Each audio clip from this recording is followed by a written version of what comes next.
Hello everyone, आज हम लोग डिस्कस करेंगे कोर 6 को थर्ड सेमेस्टर हिस्ट्री ऑनर्स के पेपर को। क्योंकि ये पेपर भी थोड़ा अनफेमिलियर है, इसलिए मैं इस पेपर को डिस्कस कर रही हूँ। तो जैसा कि सिलेबस को तो मैंने पहले भी डिस्कस कर रखा है, और साथ में जो सिलेबस के साथ प्रीवियस ईयर क्वेश्चन है, रिसेंटली जो एग्जाम हुआ है उसे मैंने भी अपलोड कर दिया है।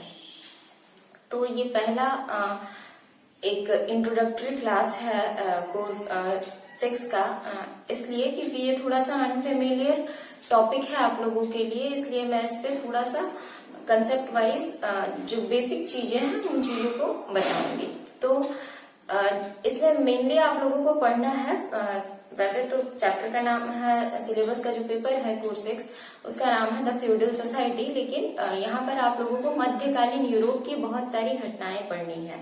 इस्लाम के आगमन से लेकर मोहम्मद के बारे में पढ़ना है, सैडलमेंट के बारे में पढ़ना है, जो कोरोनेशन ऑफ सैडलमेंट हुआ था, यानी उसका जो राज्याभिषेक हुआ था, वो सैडलमेंट का जो प्रशासन था, उसने जिस साम्राज्य की स्थापना की थी उसके बारे में पढ़ना है।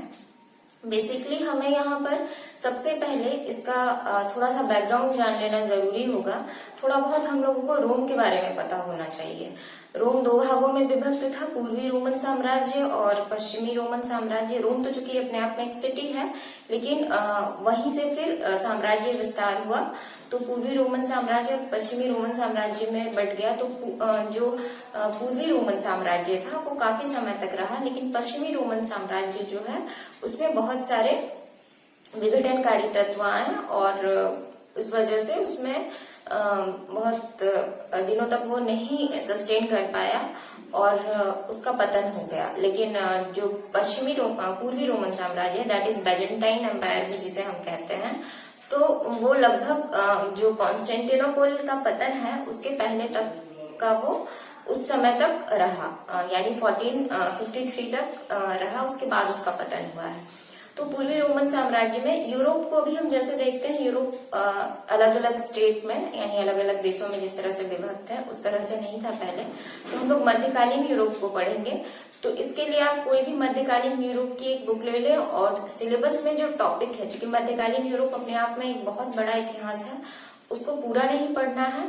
मध्यकालीन यूरोप का जो सिलेबस में आप लोगों का टॉपिक है उसको पढ़ना है। तो 5 टॉपिक है सिलेबस में, आप लोग देखे होंगे सिलेबस को, तो ध्यान रहा होगा। सिलेबस को जरूर से ध्यान से देखिए। तो सैडलमेंट और मोहम्मद के बारे में पहले पढ़ना है, उसके बाद फिर आ जाता है आप लोगों का यूरोप को किस तरह से बेसिस्ट किया गया, मतलब यूरोप में जो बर्बर जातियों का आक्रमण हुआ वो वाला पोर्शन पढ़ना है। जैसे मग्यार्स आए, नॉर्समैन आए, अरबी आक्रमण हुआ, कुछ मुस्लिम आक्रमणकारी आए, उनका आक्रमण हमें देखना है। तो ये सारी चीजें हमें देखनी है। उसके बाद फिर आपका आ जाता है होहेंस्टाइन राजवंश के बारे में हमें पढ़ना है, सामंतवादी व्यवस्था के बारे में पढ़ना है। सामंतवाद के बारे में हम लोग पढ़े हुए होते हैं, थोड़ा बहुत इस टर्म से हम लोग फेमिलियर हैं।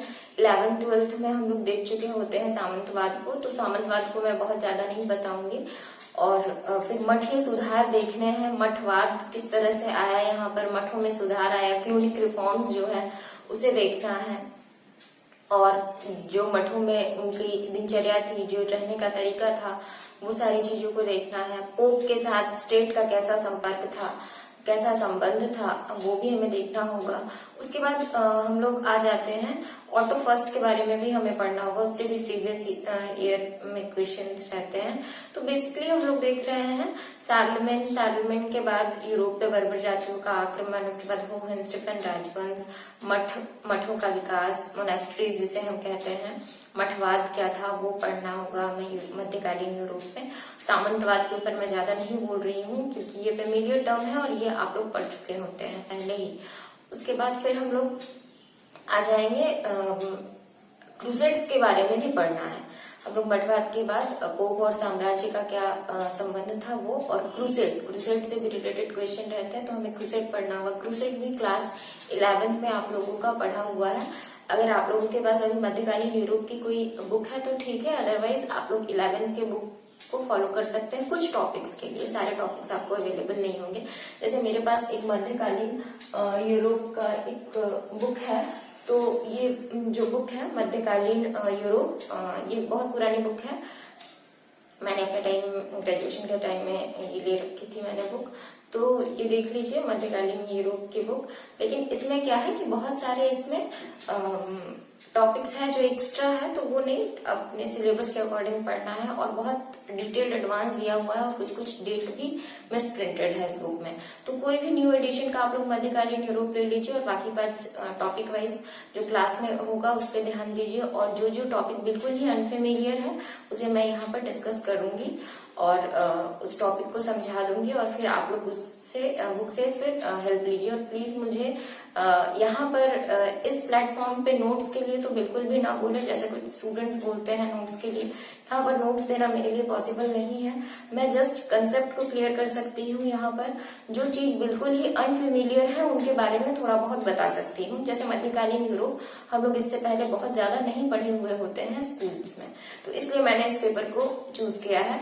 और कोर 5 जो आप लोगों का है दिल्ली सल्तनत, वो आप लोग पढ़े हुए होते हैं, वो फेमिलियर है आप लोग उनसे। और मुगल्स जो है वो भी। फॉरेन पॉलिसी जो है आपका एसएससी पेपर, उसके ऊपर भी मैं चर्चा करूंगी नेक्स्ट वीडियो में। तो अभी के लिए इतना ही। क्या क्या बेसिक्स जो इंट्रोडक्टरी था, इंट्रोडक्शन मैंने दे दिया। और एक चीज लैंग्वेज के ऊपर भी मैं बोल दूं, कुछ स्टूडेंट्स हैं जो लैंग्वेज के बारे में भी बोलते हैं। जैसे यहाँ पर बहुत सारे व्यूअर्स हैं जो कि बंगाली वर्जन में लिखते हैं और मतलब मेनली 3 हिंदी, इंग्लिश और बंगाली वर्जन में लिखने वाले स्टूडेंट्स हैं यहाँ पर। तो I know Bengali but Bengali is not my mother tongue. Speaking Bengali in general is different, but teaching a particular discipline in a particular language is different thing. You need fluency, you need terminology, you need to know all the terminology. So I will try to speak in Bangla also, but it will take some time. I am working on that. So please keep watching, keep sharing. And I think the 3 languages, Hindi, English and Bangla, both are all the 3 is important.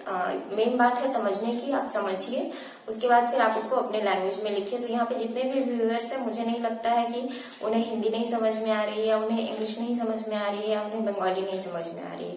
उन्हें समझ में सब आता है, बस बात है बोलने का और फ्लुएंसी का थोड़ा दिक्कत होता है।